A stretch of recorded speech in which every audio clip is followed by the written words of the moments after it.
Morning guys, Moon here. Today we're taking a look at the final boss of Act 1, Count Geonor. Count Geonor is encountered in the Ogham Manor in the lowest floor. He has three phases: the human form, the wolf form and the hybrid form. His damage on most attacks is split into 70% physical damage and 30% cold damage on most attacks. In addition to that, he freezes, chills, and in the very late stage of the fight he has some corrupting blood effect. Corrupting blood is a bleed damage over time effect that can stack. He has three different auto attacks in the first phase. A double hit combo where he hits for two semicircles, one counterclockwise and one clockwise.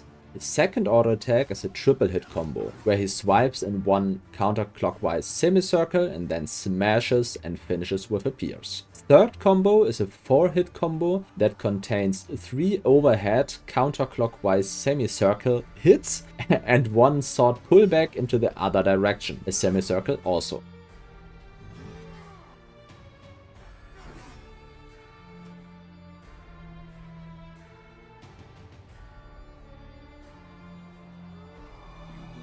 In the first phase he does also have 3 spells.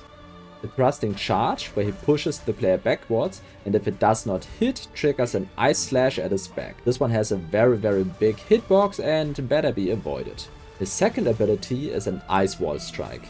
First he summons 2 big ice walls that can be dodged through or destroyed by hits, and then he loads up his sword for a final slam which deals a lot of damage. His third ability easily is confused with the first one, where he pulls his sword back and then thrusts afar and shoots a projectile. He transforms into the werewolf form in phase 1 by slamming down his sword in the ground. This deals a small amount of cold damage but leaves an area behind that grows in size over time. If you step into the area, if it has grown at least once, it will freeze you for a fairly long duration and then dissipate. You can trigger it early before it has started to grow to just disable the ability. In total it will increase in size 3 times before transforming back. His jump at the beginning of the transformation purely is for repositioning and deals no damage. His attacks in this form are a bite and a bite combined with a small jump. A teleport slam that cannot be dodged or blocked. With this ability he will disappear in the air and come down with a fairly big indicator. Walking away in a straight line works the best to avoid this ability. His Summon Wolves ability summons 5 wolves that explode on death after a short moment. His third ability is a Blood Dash, where he summons 3 balls to jump through. These unleash damaging projectiles as soon as he jumps through.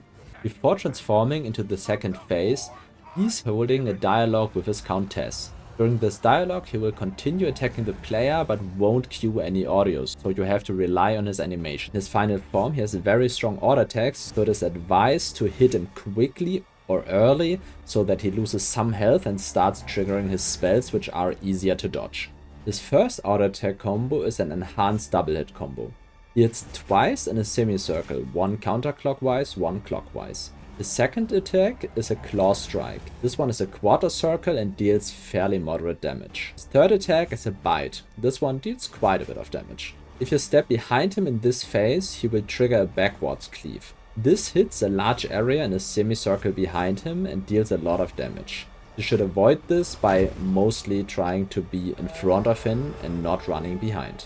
His last attack is another semicircle strike after a small jump. One of his spells in the last form puts you into a cloudy area. During this spell he will summon wolves all the time. These also explode on death, though at the end of the attack they despawn or explode, not all the same. During the entire phase he will jump after every voice line into the direction of the player and tries to bite him. Important here is that he jumps from the furthest point possible always. So the further back you are in the circle, the more time you have for dodging. And again, in this phase he has 3 spells. For the first one he puts a sword into the ground to trigger icy explosions. This spell generates a lot of small ice crystals that explode in a circle. The second ability is the Frost Brand. This spell deals a lot of small hits and can be devastating if tanked too long. It does leave a fairly long lasting 50% chilling ground also. For his third spell, he raises his sword into the air and calls down 4 waves of cold beams. Once reaching low life, he triggers this ability once more, enhancing it with corrupting blood beams. After this cast, the corrupting blood beams will continue to rain down in the area every 5 seconds for the entirety of the remaining combat. To finish up, we are taking a look at the full fight now for once. I am Moorhuhn and I say thanks for watching. If you liked the video, feel free to like and subscribe, and if you have any advice or ideas, put them down in the comment section. I'm reading everything and try to respond always.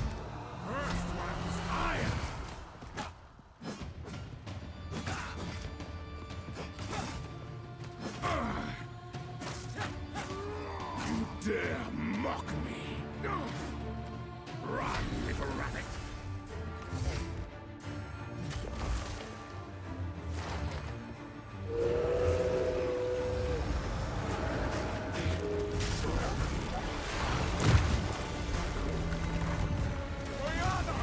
Open the cage! Release the beast! Give me what you promised! I think not.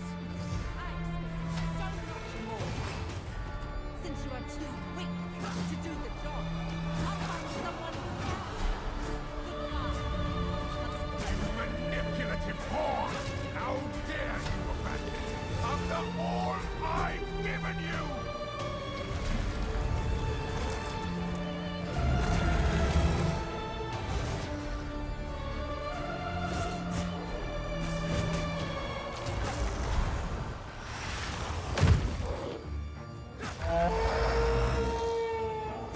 Your pulse quickens. The eternal impure, with bloodlust empowered. Our Ezeli endured, but soon all were devoured. In unending war, death waited at the door. Then hour by hour, men fell as summer soured.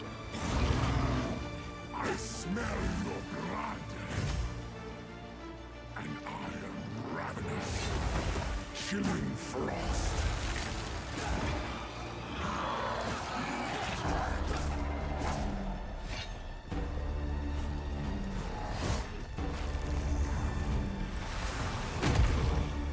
Requiem on high.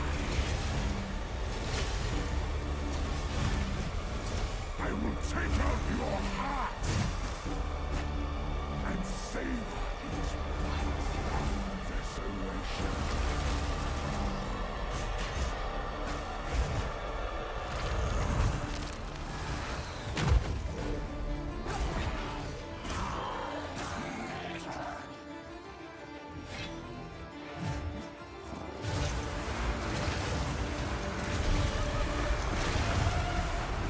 I smell your blood, and I am ravenous.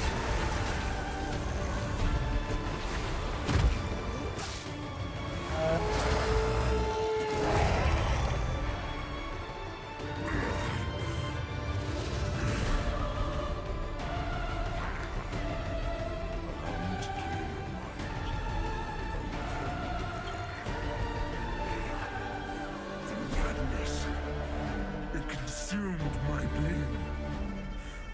Oriana used it against me. Where has she taken the beast? I found messages from the desert. From Vestine? Yes. Find her. Kill her. But first, please, stop the madness. As you wish.